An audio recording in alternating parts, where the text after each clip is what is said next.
Assalamualaikum warahmatullahi wabarakatuh. Salam satu Malaysia. Okey. Tak tahu nak cakap apa ni. Okey.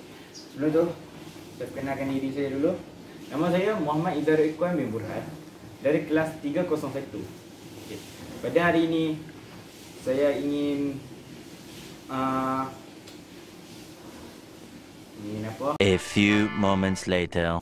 Sebenarnya cikgu saya telah memberi tugasan tentang tajuk yang kami telah pelajari waktu PKP, iaitu Space Explorer, tak silap kan?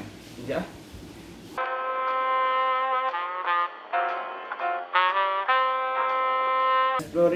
Exploring the space tajuk dia. Okey. Sini cikgu saya ada bagi satu video untuk kami tonton, dan lepas tu kami perlu, lepas kami tonton tu ada beberapa tugasan yang cikgu bagi. First, ringkaskan plot jalan cerita yang video tadi. Lepas tu adalah beberapa soalan, dalam 3 soalan. Okey.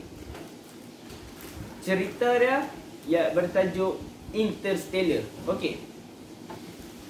Untuk cerita Interstellar ni, jalan cerita dia berkisahkan seorang bapa kepada 2 orang anak, iaitu Cooper. Nama bapa apa? Nama orang tu Cooper. Dia bekas juruterbang NASA. NASA sekarang ni dia bekerja sebagai petani. Dia ni baru saja kehilangan isteri dia akibat kanser tak tahu, tapi boleh tengok tu. Okey. Cerita dia bermula apabila dia mendapati anak perempuannya selalu diganggu oleh seekor hantu. Anak perempuan dia ni nama Murph. Apa tu, dia ni tidak percaya. Tetapi pada suatu hari dia mendapati ada yang tidak kenal dengan medan magnetik pada rumahnya. Tak di sini cerita dia bermula. Pada suatu hari waktu dia sekeluarga, dia, anak perempuannya Murph, anak lelaki dia nama apa dah, tak ingat, tapi dengan bapak dia pergi tengok baseball, perlawanan baseball kan. Lepas tu ada ribut pasir melanda kan. Lepas ribut pasir tu melanda, mereka balik cepat-cepat balik lah. Mereka cepat balik. Masa tu lepas mereka sampai ke rumah, lepas tu mereka tutup semua, pakai tutup tingkap kan.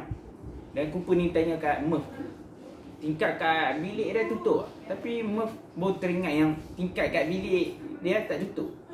Lepas tu dia pergi atas, pasir pun masuk.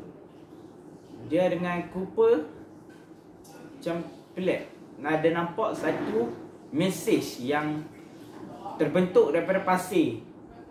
Lepas diperhati apa, rupanya pasir tu dia tertarik dengan medan magnetik, mengungkapkan rupa-rupanya itu kod binary yang diberikan oleh hantu yang dipercayai oleh anaknya bukan.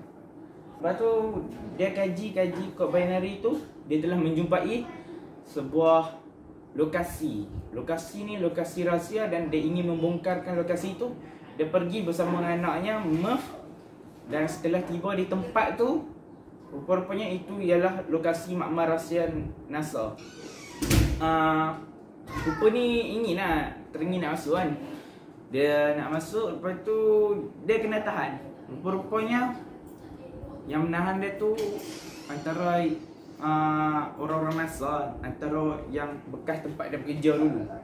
Lepas tu dia, si Cooper ni, mereka minta tolong Cooper lah untuk ada satu misi untuk menyelamatkan bumi. Waktu tu bumi dalam satu masalah sebab bekalan makanan hampir habis. Yang tinggal hanyalah pokok jagung. Sebab tu tak tahu ada konflik di bumi, jadi mereka nak cari planet baru. Bukanlah cari lah, sebenarnya NASA telah hantar beberapa orang angkasawan ke planet yang disyaki boleh diduduki lah. Profesor yang dia kenal ni, profesor tu nama dia Profesor Brand. Profesor Brand ni dia ingin meminta tolong Cooper lah untuk pergi ke misi mencari dan menyelamat angkasawan yang telah dihantar ke planet-planet yang disyaki boleh diduduki oleh manusia. Lepas berbincang pun, Cooper pun bersetuju lah untuk pergi ke ni. Dan dia terpaksa meninggalkan anak-anaknya di bumi. Lepas semua ni dah pergi ke angkasa, mereka ni ingin pergi ke planet Milner, iaitu dunia lautan. Mereka ni kan ingin mengambil data daripada planet Milner. Milner ni seorang angkasawan yang telah dihantar oleh NASA bagi mengenal pasti sesuai ke tidak planet itu untuk diduduki oleh kehidupan. Okey, satu lagi. Yang waktu pergi ke, ada 4 orang yang ikut misi tu.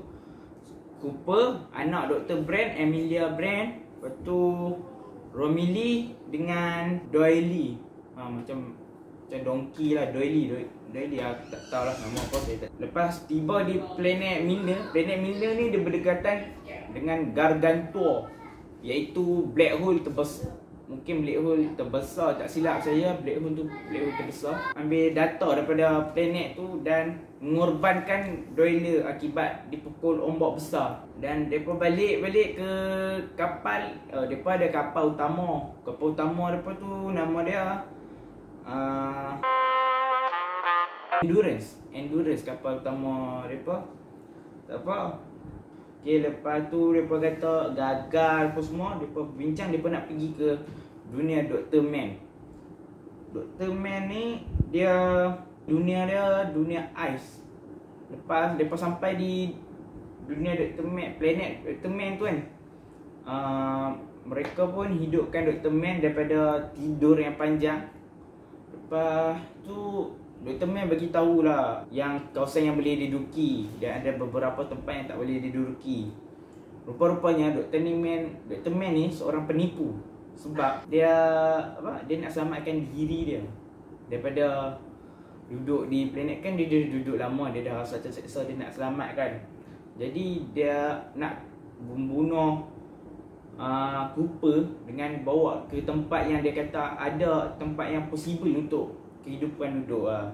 Lepas tu apa-apa dah jadi. Amelia pun dah tahu. Amelia pun selamatkan Dr. Cooper. Tetapi waktu tu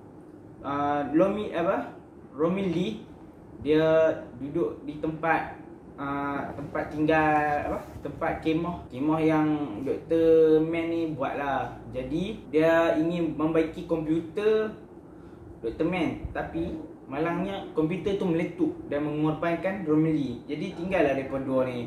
Dr. Man waktu tu nak pergi ke Endurance untuk selamatkan diri dia kan. Dr. Man pula terkorban akibat nak mencantumkan pesawat yang dia naiki tu dengan Endurance tapi gagal. Endurance tu dia berpusing lah. Dia macam satu bulat macam kapal. Okay, boleh lah tengok nanti tunjuk.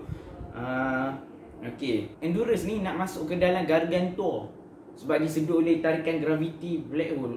Macam dah tahu black hole ni, waktu form 2 dah belajar black hole. Dia ada tarikan graviti yang kuat. Okey, sampai cahaya pun tak boleh nak tembus. Lepas tu mereka pun usaha untuk selamatkan Endurance. Jadi mereka jaya. Jadi untuk mengeluarkan Endurance daripada, pertama bagi Endurance ni masuk ke dalam black hole. Jadi mereka terpaksa keluarkan 2 pesawat. Semua dalam tu ada 5 ke berak, tak silap ada 4 ke 5 macam tu. Mereka 2. Sebenarnya mereka diiringi oleh komputer. Komputer tengok nama apa. Tapi satu komputer dia korbankan.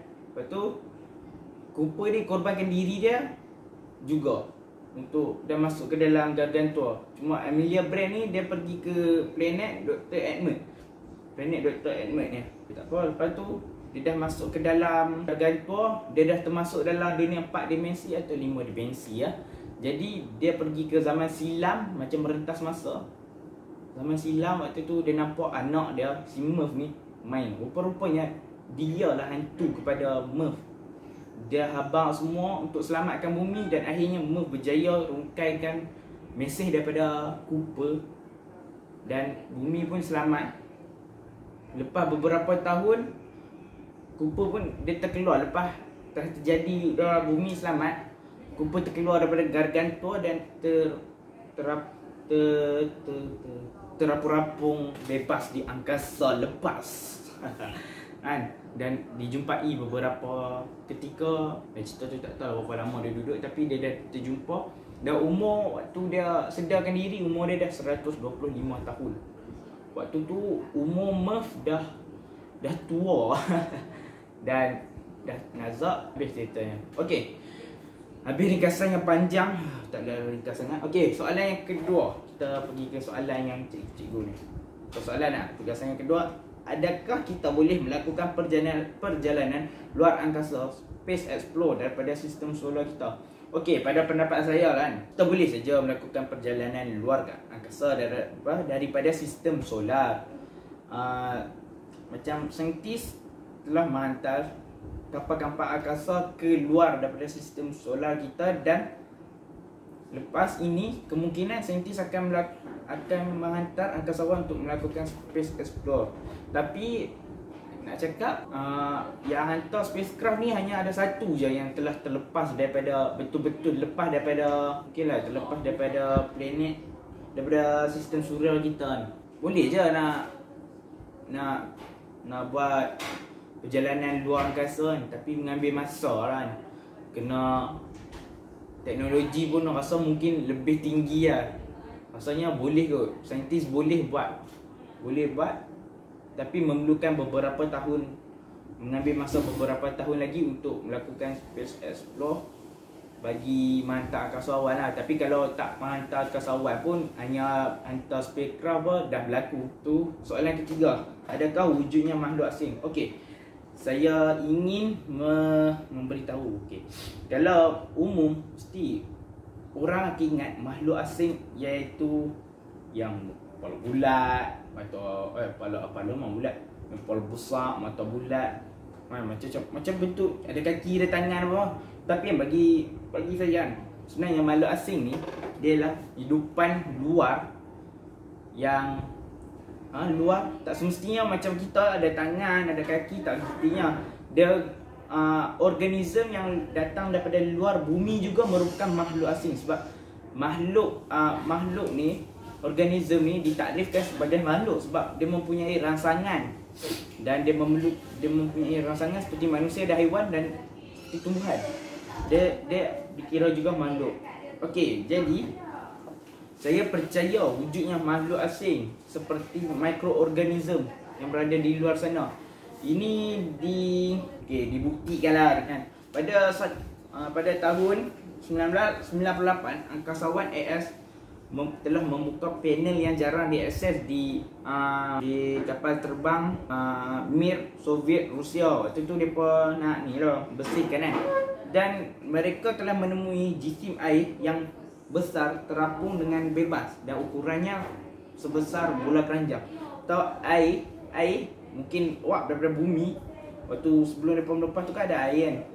Tu mungkin dah sampai ke angkasa. Dia kan tak ni, air tu mungkin dah terbang disebabkan tanpa graviti dan kelembapan pula mula bersatu dan membentukkan sfera tu lah. Maksud air tu, bayangkan lah dengan tak ada graviti kan, air terapung kan. Macam dalam cerita fiksyen Haji Maru pun ada maknanya. Lepas tu mereka mengkaji lah yang air tu dah mendapati dalam tu ada protozoa, das mister dengan amonia ke apa ni, tak apa. Maksudnya mikroorganisme ni boleh hidup di angkasa. Pada tahun 2016, saintis mendapati bahawa bakteria suka pada angkasa. Sebab apa? Bakteria ni suka tempat yang luas. Jadi kat angkasa dia boleh senang membiak dengan cepat. Dia boleh buat macam-macam lah. Kemungkinan juga di angkasa virus, bakteria, fungi ni dia boleh menjadi satu penyakit bagi manusia sendiri. Jikalau dia tiba di planet di bumi lah. Macam sebab ada saintis ni nama Perje mendapati Bacillus savensis tumbuhan mendapati yang dia Bacillus cephalosis ni tumbuh lebih baik di angkasa. Apa yang menarik, cephalosis ni ditemui di kapal angkasa Kennedy Space Center, Spacecraft Assembly Facility. Dah macam Avenger Assemble. Iaitu Bacillus cephalosis ni dia spesies baru yang baru ditemui oleh para saintis kan. Sebab tu nama dia dapat cephalosis daripada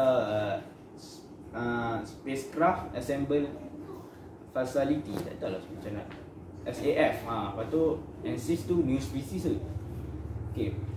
Saintis juga mendapati Salmonella juga diuji dengan dibiarkan terbang di angkasa dan dimasukkan ke dalam. Lepas dibiarkan di angkasa, dia dimasukkan ke dalam badan, diuji dengan tikus dan mendapati tikus dapat membunuh tikus 2 hari lebih awal daripada Salmonella di bumi. Ini menunjukkan bahawa mikroorganism ataupun organism ni senang untuk membiak dan boleh menjadikan lebih bahaya sekiranya di angkasa. Jadi untuk pendapat saya kan, makhluk asing ni wujud dari segi mikroorganism, tapi dari segi kehidupan seperti kita yang boleh berjalan apa, yang teknologi maju ni bagi saya tak wujud lah. Masuk ke soalan seterusnya. Soalan keempat. Adakah anda berminat untuk menjadi salah seorang space explorer? Kenapa? Okey, bagi saya tak berminat. Ya, sebenarnya saya ni lebih suka kepada macam lebih tak berminat pun untuk space explorer. Sebab kalau jadi space explorer kena duduk kat tempat NASA dan terlalu sempit dan serabut. Dan saya mendapati banyak yang katanya bukan yang bersih sangat. Sebab di sana pun resiko untuk mendapat jangkitan pun tinggi. Sebab setiap hari mereka perlu bersihkan kapal angkasa di sana lah. Lagipun di sana kan boleh buat apa pun, just kaji, tengok bulan, bintang dan sekelilingnya gelap. Dah lah saya pun dah gelap, duduk di tempat yang gelap, apatah lagi mungkin saintis-saintis di sana takkan nampak saya. Okey, daripada saya habiskan masa di sana, baik saya habiskan masa di dunia ini dan buat lagipun saya boleh capai cita-cita saya untuk menjadi seorang arkitek. Daripada di sana duduk terkurung, saya boleh BSc, boleh beli, boleh lepak dengan kawan, semua orang pun nak. Dan bila balik ke bumi dah habiskan masa di atas sana pun berbulan-bulan. Jadi tak lah, walaupun nama naik tapi saya pun tak tahu nak cakap macam mana. Tapi saya nak cakap saya tak berminat. Okey, sampai di situ saja. Yang baik datang daripada Allah, yang buruk dan silap datang daripada saya. Assalamualaikum warahmatullahi wabarakatuh.